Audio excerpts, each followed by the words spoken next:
They're back, y'all. They're back, and fans are officially at war. They're officially at war. Oh, the shadiness of the WNBA. Oh, as we know, yesterday, of course, the news broke. I did a video. The team was sold for 300 million bones. Team will play its final season in Connecticut this year before relocating. By the way, the team is walking in the door down there with a full-blown dispute has erupted across the WNBA fan base following the announcement that the Connecticut Sun had been purchased by Tillman Fertitta, the man behind the Houston Rockets. The sale price landed at $300 million, and the team is expected to complete its final season in Connecticut before relocating. The Houston Comets name is already being thrown around, and reaction from supporters on all sides has been anything but calm. The fan response split almost immediately. Some corners of the internet greeted the news with genuine excitement, pointing to Houston's deep basketball roots and the return of a franchise with real championship history. Relocating. By the way, the team is walking in the door down there with a brand new training facility. Going to be playing where the Rockets are. I mean, it's a no-brainer. Well, the team failed there once. Yeah, you got a whole different climate, though. You got a whole different fever and fire. Fever, see what I did there? Around women's sports and women's basketball right now due to you-know-who. We're going to say. Others are furious specifically about the fact that a Boston-based ownership group was apparently in the running and came away empty-handed, despite reportedly offering a comparable or higher figure. The Mohegan Sun ownership group, which currently holds the team, has drawn particular criticism, with some suggesting the sale process was handled in a way that undercut their interests by as much as $200 million depending on which offer figures are believed. The political dimension has added another layer of heat. Fertitta's known affiliations have become a talking point for critics who find it contradictory that a league built around women's sports would hand a franchise to someone with those particular ties. The pushback online has been sharp, with several comments framing the move as fundamentally at odds with the league's stated values. Basketball right now due to you-know-who. We're going to say the name. Caitlin Clark. And now Houston's about to become roaring back. I wonder what kind of free agents they could end up targeting in the future. You know, inquiring minds would love to know. So, of course, Boston. Oh, Boston. Didn't work out. I don't understand why Boston. That package carries real weight. There is also the Dallas Wings comparison floating around, with skeptics pointing out that a Texas-based WNBA team has already struggled to consistently fill its own arena. The response to that is equally straightforward. Ownership and investment level are entirely different conversations, and what works or fails under one ownership structure says very little about what another can accomplish. The element that arguably matters most and gets the least attention in all this noise is the business projection piece. When ownership groups present their case for a franchise, they walk into those meetings with full regional analytics, projected revenue, market size modeling, sponsorship potential, growth forecasts. Understand why Boston wasn't the move. It's a huge basketball town. Do you not realize how big a basketball town Houston is? I'm in Texas. Houston is a huge basketball town. Huge. What are we doing? The Mohegan Sun owners. Okay, that in itself, the first 4 words, that's a joke. The Mohegan Sun owners should sue The decision to place the team in Houston over Boston almost certainly came down to those numbers showing a larger financial ceiling in Texas over the next decade. That is the lens Adam Silver and WNBA leadership are using. Sentiment from current Connecticut fans, however real and valid, does not factor into that calculation the same way revenue projections do. One component that rarely gets discussed openly but will increasingly shape player movement is state income tax. Texas carries none. Sun owners should sue the WNBA for tampering in a fair market sale for their franchise. $200 million less than the Boston group was offered. I thought they offered. Didn't they offer $300 million too? or maybe 350, blah, blah, blah. It seems to me like what happened here is the WNBA took a hard look at the climate. By the way, WNBA players, no state tax. As WNBA salaries climb under the new CBA and players start earning at levels where tax exposure becomes meaningful, the financial advantage of playing in a no-income tax state becomes a real factor in free agency decisions. Houston and Dallas suddenly look different on a contract comparison sheet when the take-home numbers are broken down. That could give Texas-based teams a quiet but significant recruiting edge going forward that has nothing to do with market size or fan enthusiasm.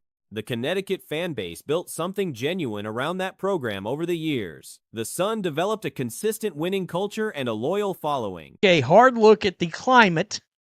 By the way, WNBA players, no state tax in Texas. Just pointing that out. No state tax. And then, of course, you got some people, $300 million for a sports team where a league barely cracks $200 million in revenue. Here we go. This is absolute bullshit at WNBA. This person's asking why the Sun aren't going back to become the Orlando Miracle. Losing the team stings regardless of what the destination is or how strong the business case might be. Whether Houston can absorb a relocated franchise and build the kind of sustained support Connecticut gave that team is the real question that only time will answer. The Comets' name carries history. Whether that history translates into momentum in the current landscape of women's basketball remains to be seen. The Indiana Fever could end up being the quiet beneficiary of what went down in March Madness this year, and they might not be alone. To become the Orlando Miracle. The Orlando Miracle? What a terrible name. This is great news. Connecticut has a weak fan base, and the Comets are coming back. Would be huge. Will be interesting to see how free agency plays out. Yeah, next year. Next year, here we go. $325 million from the Bucks ownership to Hartford. This league baffles me. Is there demand in Texas for a team in Houston? Any franchise sitting in that middle section of the first round has a genuine shot at walking away from draft night with a player who 12 months ago was being discussed as a potential top overall selection. That player is F.J. Johnson, and the possibility of her sliding into the 6 through 10 range is something that should have front offices paying very close attention. F.J. Johnson spent the last couple of years being evaluated as one of those rare prospects who legitimately enters the conversation for the first pick. She was seen at that level. There were genuine discussions about her declaring after her junior season, and the general read at the time was that had she done so, she likely goes before Sonia Sajin. Demand in Texas for a team in Houston. The Dallas Wings can't even own their own stadium, fill their own stadium for a consistent basis. We're going to find out. You got different ownership. As long as he's spending money for Tita, and look, that's the problem. They know who owns the Rockets. They know his political affiliations. And the old guard is pissed. That is the tier she occupies in the minds of evaluators, or at least, that is the tier she occupied before this season unfolded the way it did, because by almost every statistical measure, this was a down year. Points per game dropped by 4. The team regressed. Unbelievable. She is an unbelievable player, and she's someone that has been one of the top players in college basketball for years. But she went back for her senior season. There was rumors of her coming out after her junior year. And if she came out after her junior year, she probably goes 3 ahead of Sonia Sajin.